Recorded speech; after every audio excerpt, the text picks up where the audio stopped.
Sir, ഭീകരവാദത്തെ തീവ്രവാദത്തെ ഒക്കെ ചെറുക്കുന്ന ഇന്ത്യ, ആ ഇന്ത്യയുടെ വിദേശകാര്യമന്ത്രി അമീർ ഖാൻ മുത്താഖി, അതായത് താലിബാന്റെ വിദേശകാര്യമന്ത്രിയുമായി നമ്മുടെ എസ് ജയശങ്കർ ഒരു ഫോൺ സംഭാഷണത്തിൽ ചർച്ച നടത്തുന്നു.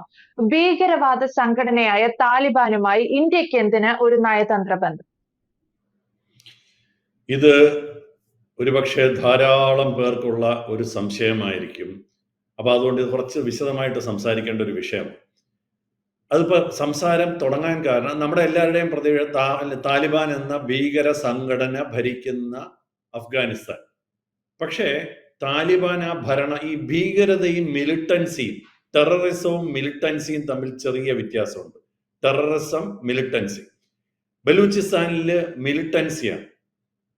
താലിബാൻ ഒരു ടെററിസ്റ്റ് അറ്റാക്കുകൾ നടത്തിയിട്ടുണ്ട്, പക്ഷെ അവർ കൂടുതൽ ഒരു മിലിറ്റന്റ് ഭരണകൂടമാണ് എന്നുള്ളതാണ് എൻ്റെ സത്യം. ഇപ്പൊ തൽക്കാലം അവര് വേറെ ഒരു ലോക രാജ്യത്തിനെതിരായിട്ട് ഇപ്പൊ അഫ്ഗാനിസ്ഥാന്റെ ഭരണം പിടിച്ചതിന് ശേഷം ഈ അഫ്ഗാനിസ്ഥാൻ കൈയടക്കി അമേരിക്ക വച്ചിരുന്നപ്പോഴാണ് അവര് ഭീകര പ്രവർത്തനങ്ങൾ പലതും ചെയ്തിരുന്നത്. ഇപ്പൊ അവർക്ക് ഭരണം കിട്ടിയതിന് ശേഷം അവരുടെ ഭീകര പ്രവർത്തനത്തിന്റെ റോളുകൾ കുറഞ്ഞു വന്നിട്ടുണ്ട്. അതാണ് ഇനി നമുക്ക് അതിലേക്ക് വഴിയെ വരാം. ഇപ്പൊ എന്താണ് ഇപ്പൊ ഇത് പെട്ടെന്ന് ചർച്ചയാവാൻ കാരണം?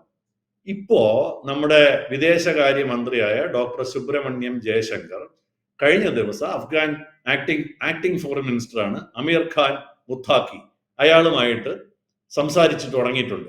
അപ്പൊ ഇത് നമ്മുടെ ആദ്യത്തെ, അതായത് താലിബാൻ ഈ ഭരണം പിടിച്ചെന്ന 2021 ഓഗസ്റ്റില് ഭരണം പിടിച്ചതിന് ശേഷം ആദ്യമായിട്ടാണ് നമ്മളൊരു നയതന്ത്ര ബന്ധം, സംസാരം, കോണ്ടാക്ട് ആണ്, അതായത് ഒന്ന് ബന്ധപ്പെടാനുള്ള ആദ്യത്തെ ശ്രമം നടത്തുന്നത് ഇപ്പോഴാണെന്നുള്ളതാണ് വാസ്തവം. അതായത് താലിബാൻ നിയന്ത്രിക്കുന്ന സർക്കാരുമായിട്ട് ആദ്യമായിട്ട്, അപ്പൊ അതായത് ഇത്രയും നാൾ ഒരു പാസീവ് ഒബ്സർവേഷൻ ആയിരുന്നു താലിബാൻ സർക്കാരിന്. നമ്മൾ പാസീവ് ഒബ്സർവേഷനിൽ നിന്ന് ആക്റ്റീവ് എൻഗേജ്മെന്റ് എന്നാണ് അതിന് കറക്റ്റ് ഡിപ്ലോമാറ്റിക് വാക്ക്. പാസീവ് ഒബ്സർവേഷൻ ആണ് ഇത്രയും നാളും നമ്മൾ ഒന്നിലും ഇടപെട്ടിരുന്ന, അവരെന്തൊക്കെ ചെയ്യുന്നു നോക്കിയിരിക്കുകയായിരുന്നു. ഇപ്പോൾ ഒരു ആക്റ്റീവ് എൻഗേജ്മെന്റ്, അതായത് കാര്യമായ ഇടപെടൽ തുടങ്ങുകയാണ്. അതാണ് അതിന്റെ തുടക്കം മാത്രമാണിത്. എന്താണ് ഇതിന്റെ ഒരു കാരണം? ഇത് നമ്മൾ ആദ്യം മനസ്സിലാക്കേണ്ടത്, പോലീസ് എവിടെ നിന്നാണ് ഏറ്റവും കൂടുതൽ രഹസ്യ വിവരം ശേഖരിക്കണം എന്നറിയോ? കള്ളന്മാരുടെ എന്നും ചെറിയ ഗുണ്ടകളുടെ എന്നും. ഇത് നമ്മുടെ കേരള പോലീസ്. ഇത് സത്യമായ കാര്യമാണ്. ഈ നമ്മള് ഡീസന്റ് ആയിട്ട് സംസാരിക്കുന്നു, നമ്മുടെ സൗഹൃദം വേറെ, നമുക്ക് കാര്യം നടത്താൻ വേണ്ടി ചില ബന്ധങ്ങൾ ഉണ്ടാക്കുന്നത് വേറെ. ഇതൊരു വലിയ പ്രധാനപ്പെട്ട ഒരു കാര്യമാണ് ഞാൻ പറയുന്നത്. നമുക്ക് സ്ഥിരമായി സൗഹൃദങ്ങൾ നല്ല ആളുകളുമായിട്ടായിരിക്കും ഉണ്ടാകുക. പക്ഷേ നമ്മുടെ ചില കാര്യങ്ങൾ നടത്തിയെടുക്കാൻ ചില ബന്ധങ്ങൾ നാം ഉപയോഗിക്കും. ആ ബന്ധം ഉപയോഗിക്കുമ്പോൾ അവരെങ്ങനെയാണ് അവർ ലോകത്തോട് പെരുമാറുന്നത് എന്നൊക്കെ ഇത് ഞാൻ വ്യക്തികളുടെ കാര്യത്തിൽ പോലും ഇതിന് വലിയ പ്രസക്തിയുണ്ട്. അങ്ങനെ വരുമ്പോൾ നമ്മളോട് പ്രശ്നം ഉണ്ടാക്കിയിട്ടുണ്ടോ എന്നുള്ളതാണ് നമ്മൾ പ്രധാനമായും നോക്കുക. പലപ്പോഴും ഇത്തരം കാര്യങ്ങൾ നമ്മുടെ വ്യക്തിപരമായ കാര്യങ്ങൾ, അയാൾ പല പ്രശ്നക്കാരനാണ്, പക്ഷെ നമ്മളോട് തൽക്കാലം വലിയ പ്രശ്നമില്ല, അപ്പൊ അയാൾ സംസാരിക്കാതിരിക്കണോ എന്നൊക്കെ നമ്മൾ ആലോചിക്കാറുണ്ട്. ഞാൻ ആ കൂട്ടത്തിൽ വിശ്വസിക്കുന്ന ഒരാളാണ്. എനിവേ, രാജ്യങ്ങളുടെ കാര്യം വരുമ്പോൾ ഇങ്ങനൊന്നും അല്ല. രാജ്യങ്ങൾ പലപ്പോഴും കൊടും ക്രൂരത കാണിക്കുന്ന ആളുകളുമായി ഉപയോഗിച്ചിട്ടാണ് പല കാര്യങ്ങളും ചെയ്യുക.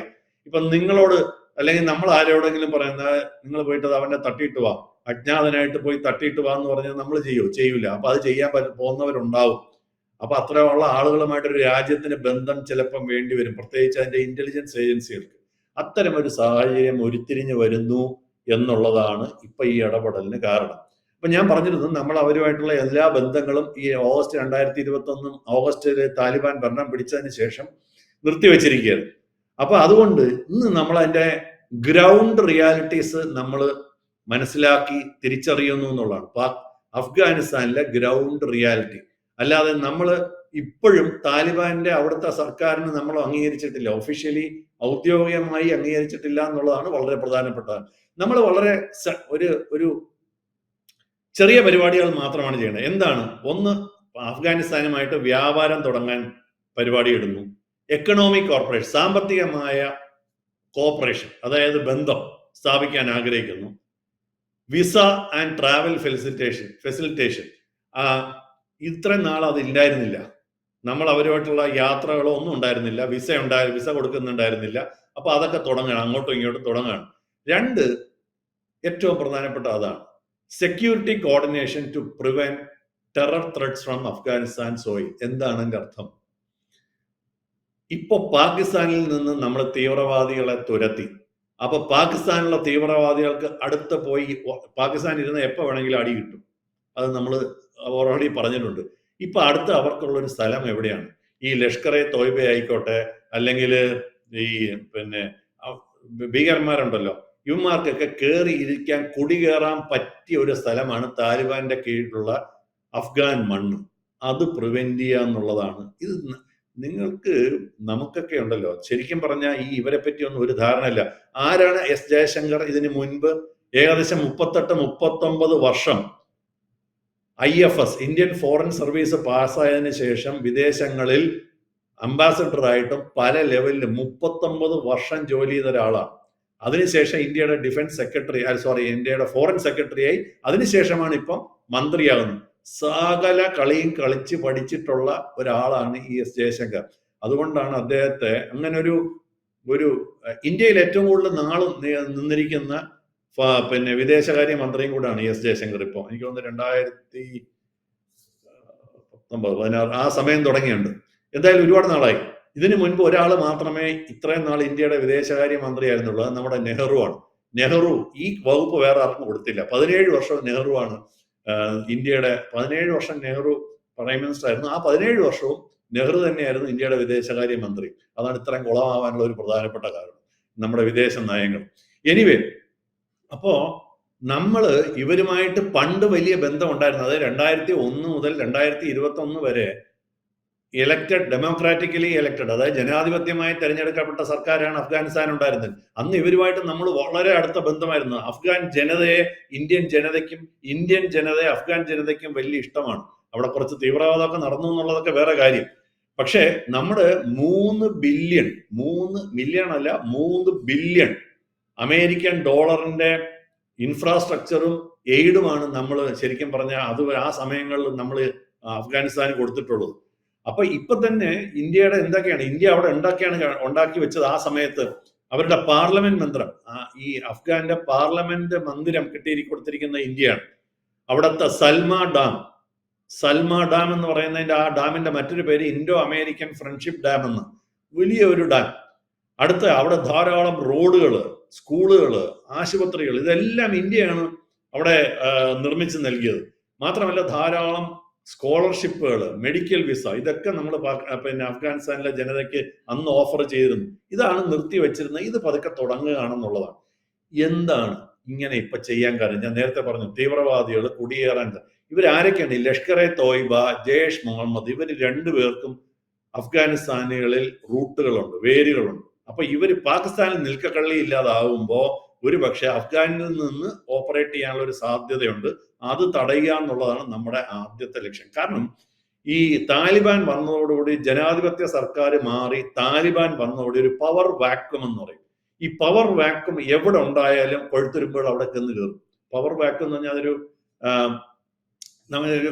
അതായത് ശക്തിയുടെ ശൂന്യത ഒരു സ്ഥലത്തുണ്ടായാൽ അവിടോട്ട് കുഴിത്തുരുമ്പുകൾ വന്ന് കയറി. ഇതുപോലത്തെ ഈ തീവ്രവാദികൾ, കള്ളന്മാര്, കൊലപാതകികൾ, ഇങ്ങനത്തെ പ്രശ്നം. അപ്പൊ നമുക്ക് ഇവരവിടെ ചെന്ന് പെട്ടാൽ, ഈ ആന്റി ഇന്ത്യ ഗ്രൂപ്പുകൾ അവിടെ ചെന്ന് കുടിയേറി കഴിഞ്ഞാൽ നമുക്ക് പാകിസ്ഥാന്റെ അപ്പുറത്ത് കിടക്കുന്ന രാജ്യമാണ് അഫ്ഗാനിസ്ഥാൻ, അല്ലെങ്കിൽ നമുക്കൊരു ചെറിയ ബോർഡർ ഉണ്ട്. അപ്പൊ ഇതൊരു ചെറിയ പ്രശ്നമുള്ള കാര്യമാണ്. അപ്പൊ അവിടെ വേരുറപ്പിക്കുന്നതിൽ നിന്ന് ഇന്ത്യ വിരുദ്ധ ശക്തികൾ അഫ്ഗാനിസ്ഥാനിൽ വേരുറപ്പിക്കുന്നതിൽ നിന്ന് തടയുക എന്നുള്ളതാണ് നമ്മുടെ ഏറ്റവും പ്രധാനപ്പെട്ട. ഇതാണ് അതിന്റെ കാരണം, യഥാർത്ഥമായ കാരണം. ഇപ്പൊ പെട്ടെന്ന് അപ്പൊ അതൊരു നമുക്ക് ഈ താലിബാൻ ഭരണകൂടവുമായിട്ടൊരു ബന്ധമുണ്ടെങ്കിൽ നമുക്കിട്ട് ശല്യം ചെയ്യുന്ന ഒരു പരിപാടി അവിടെ അനുവദിക്കരുത് എന്നുള്ള ഒരു സെക്യൂരിറ്റി അഷുറൻസ് നമുക്ക് അവിടുന്ന് കിട്ടും. അല്ലെങ്കിൽ മാത്രമല്ല, ഇവന്മാരെ ഒന്ന് ട്രാക്ക് ചെയ്യണമെങ്കിൽ നമുക്ക് ലോക്കൽ സപ്പോർട്ട് വേണം. ഈ തീവ്രവാദ സംഘടനകൾ അവിടെ ഉണ്ടായിക്കോട്ടെ, പക്ഷെ അവന്മാരെ ഒന്ന് ട്രാക്ക് ചെയ്യണമെങ്കിൽ നമുക്ക് സർക്കാരിന്റെ സപ്പോർട്ടും കൂടെ വേണം. നമ്മുടെ റോയ്ക്കും മറ്റുള്ള ഏജൻസികൾക്കൊക്കെ അവിടെ വർക്ക് ചെയ്യണമെന്നുണ്ടെങ്കിൽ നമുക്കുമായിട്ടൊരു നല്ല ബന്ധമുള്ള സർക്കാർ അവിടെ ഉണ്ടാകേണ്ടത്. ഇതൊരു വലിയ ഡിപ്ലോമാറ്റിക് കളിയാണ്, നയതന്ത്ര കളിയാണ്. ഇതൊരു പക്ഷേ നമ്മുടെ സാധാരണക്കാർ, നിങ്ങൾക്ക് 2 നിറമുണ്ട്, 2 നിറമല്ല, പല നിറമുണ്ട്. ലോകത്തെ ഒരു ഇന്റലിജൻസ് ഏജൻസിക്കും സർക്കാരിന്റെ ഇന്റലിജൻസ് ഏജൻസിക്ക് ഒരു നിറത്തിലോ ഒന്നും വർക്ക് ചെയ്യാൻ പറ്റൂല. സകല വൃത്തികേടുകളും കാണിച്ചാൽ മാത്രമേ കാര്യങ്ങൾ നടത്തിയെടുക്കാൻ പറ്റുള്ളൂ. ഇതൊരു അൺഫോർച്ചുനേറ്റ്ലി അതാണ് ഈ ലോകം. അപ്പൊ അത് നമ്മൾ എന്ത് വിഷമിച്ചിട്ട് കാര്യമുണ്ടെന്ന് ഞാൻ വിചാരിക്കുന്നില്ല. ഒന്ന്. രണ്ട്, ഈ പാകിസ്ഥാൻ അവിടെ ഇൻഫ്ലുവൻസ് ചെയ്യാൻ ശ്രമിക്കുന്നുണ്ട്, ഈ താലിബാൻ. അവന്മാരെ അത് അടുപ്പിച്ചിട്ടില്ലെങ്കിലും പാകിസ്ഥാൻ അവിടെ ധാരാളം ഇവന്മാർ എങ്ങനെയെങ്കിലും അവിടെ നിന്ന് കടങ്ങൊഴി, അതായത് തന്ത്രപരമായ ഒരു പിന്നാമ്പുറം, നമ്മുടെ വീടിന്റെ പുറകുവശം എന്ന് പറയൂലേ, ബാക്ക് യാർഡ് എന്ന് പറയും. അതുപോലെ പാകിസ്ഥാന്റെ ബാക്ക് യാർഡാണ് ശരിക്കും പറഞ്ഞ തന്ത്രപരമായ ബാക്ക് യാർഡാണ് ഈ അഫ്ഗാനിസ്ഥാൻ. ഇന്ത്യയും പാകിസ്ഥാനും കൂടെ അങ്ങോട്ടും ഇങ്ങോട്ട് നിൽക്കുമ്പോൾ അവന്റെ പുറകിലുള്ള സ്ഥലം, അവൻ ആ പുറകിൽ കൂടുള്ള അടി വരുന്നത് അവന് തടയുകയും വേണം, സൂക്ഷിക്കണം. ഇപ്പൊ തന്നെ ബലൂചിസ്ഥാനിൽ നിന്നുള്ള ഇവര് മിലിറ്റൻസ് പാകിസ്ഥാനെ കയറി അടിച്ചപ്പം അവർക്ക് വലിയ ബുദ്ധിമുട്ടാണ്. പല യുദ്ധം നമ്മൾ അതിന്റെ ബുദ്ധിമുട്ട് അറിയണമെന്നുണ്ടെങ്കിൽ 1971 നമ്മൾ ബംഗ്ലാദേശുമായിട്ട് അവിടെയും യുദ്ധം, മറ്റേ സൈഡിലെയും യുദ്ധം, രണ്ട് സൈഡിൽ യുദ്ധം ചെയ്യാന്ന് പറയുന്നത് അത്ര എളുപ്പമുള്ള, നമ്മുടെ കോൺസെൻട്രേഷൻ പോകും. അപ്പൊ അതുകൊണ്ട് ഇവന്മാരുടെ ഒരു ബാക്ക് യാർഡാണ് അവിടെ. അതൊന്ന് വെടിപ്പാക്കിയെടുക്കണം, കളവറിച്ചെടുക്കേണ്ടത് വളരെ പ്രധാനപ്പെട്ട കാര്യമാണ്. കാരണം ഇവർക്ക് ഈ കാബൂളിൽ പാകിസ്ഥാൻ ഒരു കൺട്രോൾ ഉണ്ട്. ആ കൺട്രോൾ കുറയ്ക്കുക എന്നുള്ളത് കഴിയുന്നത്ര കുറയ്ക്കണമെന്നുണ്ടെങ്കിൽ ഇന്ത്യ അവരെ സഹായിച്ചാൽ മാത്രമേ പറ്റുള്ളൂ. മാത്രമല്ല, ഈ ഇന്ത്യക്ക് സെൻട്രൽ ഏഷ്യയായിട്ടുള്ള കണക്ഷൻ എന്ന് പറഞ്ഞാൽ ഒന്നുകിൽ പാകിസ്ഥാനിൽ കൂടെ, ഇല്ലെങ്കിൽ അഫ്ഗാനിസ്ഥാനിൽ കൂടെ പറ്റുള്ളൂ. അപ്പൊ നമുക്കത് വളരെ, ഈ സെൻട്രൽ ഏഷ്യ എന്ന് പറയുന്ന ഒരുപാട് റിസോഴ്സുകളുണ്ട്, ഒരുപാട് മിനറൽസ്, ഖനനം, സാധനങ്ങൾ ഒരുപാടുള്ള. അപ്പൊ ഇന്ത്യ അതിനുവേണ്ടി 2 തന്ത്രങ്ങൾ ഉപയോഗിക്കുന്നുണ്ടെന്നുള്ളതാണ്. ഒന്ന്, ഇറാന്റെ ചാബഹാർ എന്ന് പറയുന്ന ഒരു തുറമുഖം ഇന്ത്യ കെട്ടി വലുതാക്കി. നമ്മുടെ ഓപ്പറേഷൻസ് പണ്ടത്തെ പോലല്ല.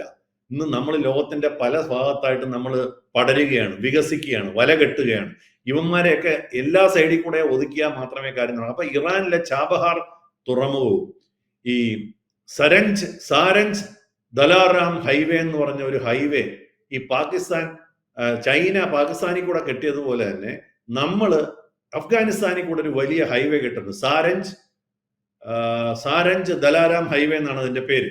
അപ്പൊ അതൊക്കെ ഈ നമ്മുടെ സെൻട്രൽ ഏഷ്യയിലോട്ടുള്ള പാകിസ്ഥാനെ ബൈപ്പാസ് ചെയ്ത് പോകണമെങ്കിൽ നമുക്ക് ഇതിനകത്ത് ധാരാളം ട്രേഡ് നടക്കണമെങ്കിൽ റോഡ് റൂട്ടും കൂടെ ഇമ്പോർട്ടന്റ് ആണ്.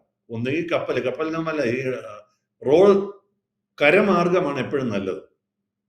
അപ്പൊ അതിനുവേണ്ടി പാകിസ്ഥാനെ ബൈപ്പാസ് ചെയ്ത് സെൻട്രൽ ഏഷ്യയിലോട്ട്, ഈ മിനറൽ റിച്ച് ആയിട്ടുള്ള, റിസോഴ്സ് റിച്ച് ആയിട്ടുള്ള സെൻട്രൽ ഏഷ്യയിലോട്ടുള്ള നമ്മുടെ റൂട്ടാണ് ഈ 2 സാധനം, ഈ പോർട്ടും ഈ സാരഞ്ച് ദലാറാം ഹൈവേ.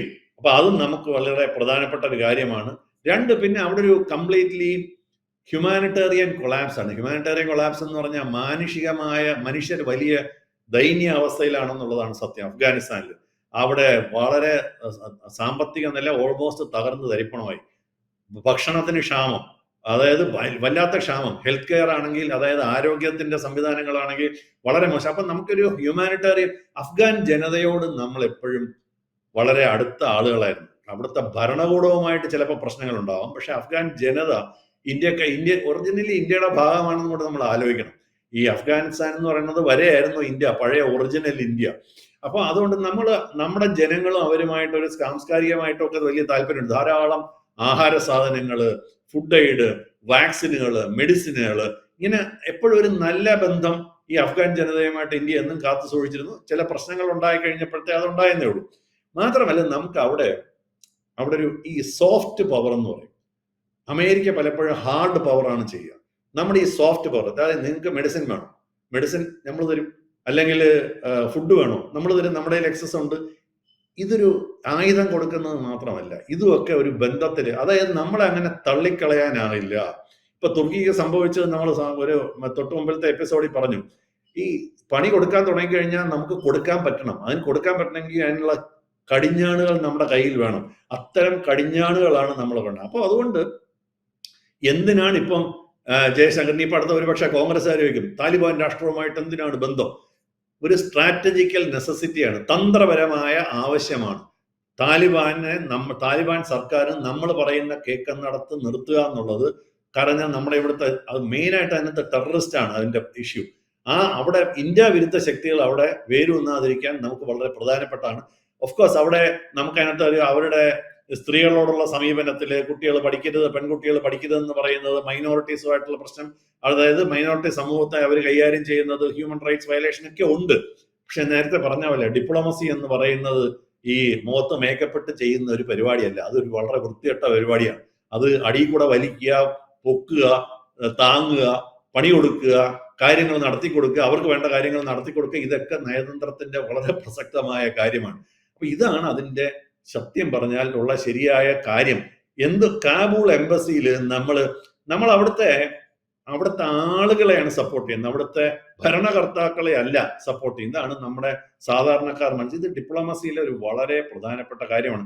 കാര്യം എന്ന് പറഞ്ഞാല് ഇവിടെ ഒരു തുറന്നു കിട്ടാൻ, ഈ പാകിസ്ഥാനില് ചൈന കടന്നു കയറിയതുപോലെ China, Pakistan, Iran, Turkey, Qatar, ഇവർക്കെല്ലാം അഫ്ഗാനിസ്ഥാനുമായിട്ട് ഒരു ബന്ധം സ്ഥാപിക്കാൻ കിണഞ്ഞു ശ്രമിച്ചുകൊണ്ടിരിക്കുകയാണ്.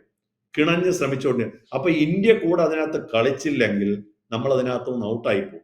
അപ്പൊ ഇതൊരു മാത്രമല്ല, നമുക്ക് താജിക്കിസ്ഥാൻ, ഉസ്ബെക്കിസ്ഥാൻ, അതിന്റെ അപ്പുറത്ത് കിടക്കുന്ന രാജ്യങ്ങൾ താജിക്കിസ്ഥാൻ, ഉസ്ബെക്കിസ്ഥാൻ, ഈ 2 രാജ്യങ്ങളുമായിട്ടും നമുക്ക് നോട്ടമുണ്ട്. അപ്പൊ ഇതൊക്കെ നമുക്ക് വളരെ പ്രധാനപ്പെട്ട കാര്യമാണ്. ഓഫ്കോഴ്സ് താലിബാൻ ഒരു അൺപ്രഡിക്റ്റബിൾ കാര്യമാണ്. ഇവന്മാർ എപ്പോഴാണ് കയറി തിരിയാന്ന് നമുക്ക് പറയാൻ പറ്റൂല. അപ്പൊ നമ്മൾ വളരെ കെയർഫുൾ ആയിട്ടാണ് ഇവരുമായിട്ടുള്ള ബന്ധം സ്ഥാപിക്കുന്നതും ഇടപെടുന്നതും എല്ലാം. അപ്പൊ ഇതാണ് ഇപ്പൊ ഒരു പക്ഷേ പ്രത്യേകിച്ച് ഓപ്പറേഷൻ സിന്ദൂറിന് ശേഷം നമ്മുടെ വിദേശകാര്യമന്ത്രി എസ് ജയശങ്കർ അവരുമായിട്ട് ചെറുതായിട്ട് കണക്ട് ചെയ്തതിന്റെ കാരണം. ഇതാണ് നീത്തു അതിനെ കുറിച്ച് എനിക്ക് പറയാൻ. എന്തായാലും ഇന്ത്യ താലിബാനുമായിട്ട് ഒരു ബന്ധമുണ്ടാക്കുമ്പോൾ, അല്ലെങ്കിൽ താലിബാനുമായി ഒരു ഫോൺ സംഭാഷണമാണെങ്കിൽ കൂടി വരുമ്പോൾ, ഞാൻ തുടക്കത്തിൽ സൂചിപ്പിച്ചതുപോലെ പല വിധത്തിലുള്ള സംശയങ്ങളാണ്.